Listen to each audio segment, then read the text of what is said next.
இப்போ நம்ம வீட்டில் ஹெல்த்தியான சத்து மாவு எப்படி செய்யலாம்னு பார்க்கலாம் வாங்க. முதல்ல ராகி ஒரு 1/4 கிலோ எடுத்துக்கோங்க. நல்லா வறுத்து எடுத்துக்கோங்க.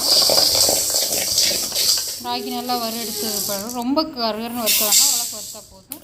கம்பு ஒரு 100 எடுத்துக்கோங்க. கம்பு ஒரு நல்லா வறுத்துக்கோங்க. அடுத்தது வெள்ளைச்சோளம் ஒரு 100.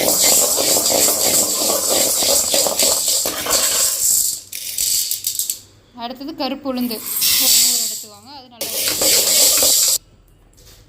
நம்ம மிஷின் வச்சு அளவு எடுத்து உளுந்து ஒரு 100 எடுத்து வளர்த்துக்கோங்க.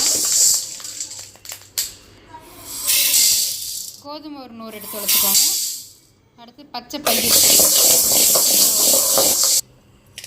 நல்லா வறுபட்ட பிறகு அடுத்து ப்ரௌன் ரைஸ் ஒரு 100 எடுத்து வறுத்துக்கோங்க. பரவாயில்ல நல்லா வறுபட்ட பிறகு அடுத்து கவுனி அரிசி ஒரு 100 எடுத்து நல்லா வறுத்துக்கோங்க.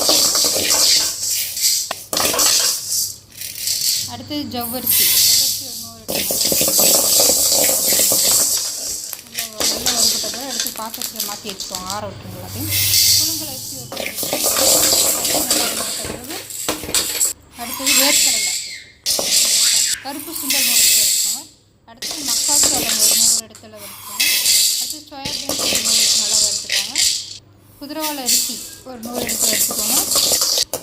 திணை அரிசி எடுத்து 100 எடுத்து வளர்த்துக்கோங்க.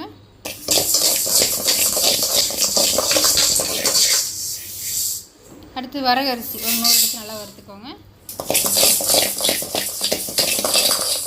சாம அரிசி ஒரு 100 எடுத்து எல்லாம் வறுத்துக்கோங்க. வெள்ளை எள் ஒரு 100 எடுத்து நல்லா வறுத்துக்கோங்க. பொட்டுக்கடலை ஒரு 100 எடுத்து நல்லா வறுத்துக்கோங்க.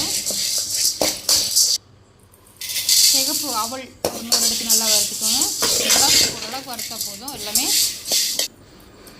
பச்சைக்கடலை பருப்பு ஒரு 100 எடுத்து வறுத்துக்கோங்க. முந்திரி ஒரு 50 எடுத்துக்கோங்க.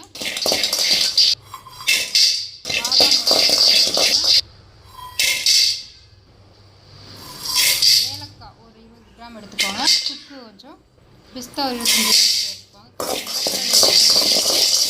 தோல் நல்லா உரிச்சிட்டு அது கூட சேர்த்துக்கலாங்க. இப்போ எங்கிட்ட வந்து வால்நட்ஸ் இல்லை, அது இருந்துன்னா ஒரு 25 கிராம் நீங்கள் சேர்த்து நல்லா வறுத்துக்கலாம். எல்லாத்தையும் வறுத்து நல்லா பேப்பரில் போட்டு காய வச்சுப்பாங்க.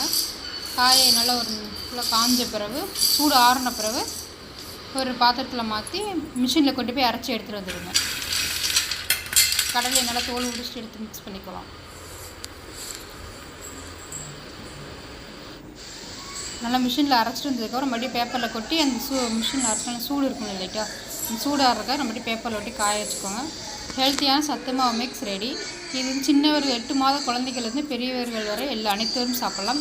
இது களியாகவும் கூழாகவும் கேக்கு இந்த மாதிரி குழந்தைங்களுக்கு விருப்பப்பட எப்படி எப்பேற்பட்ட ஸ்வீட்டாகவும் செஞ்சு கொடுக்கலாம். தேங்க்யூ ஃபார் வாட்சிங். சப்ஸ்கிரைப் பண்ணிக்கோங்க.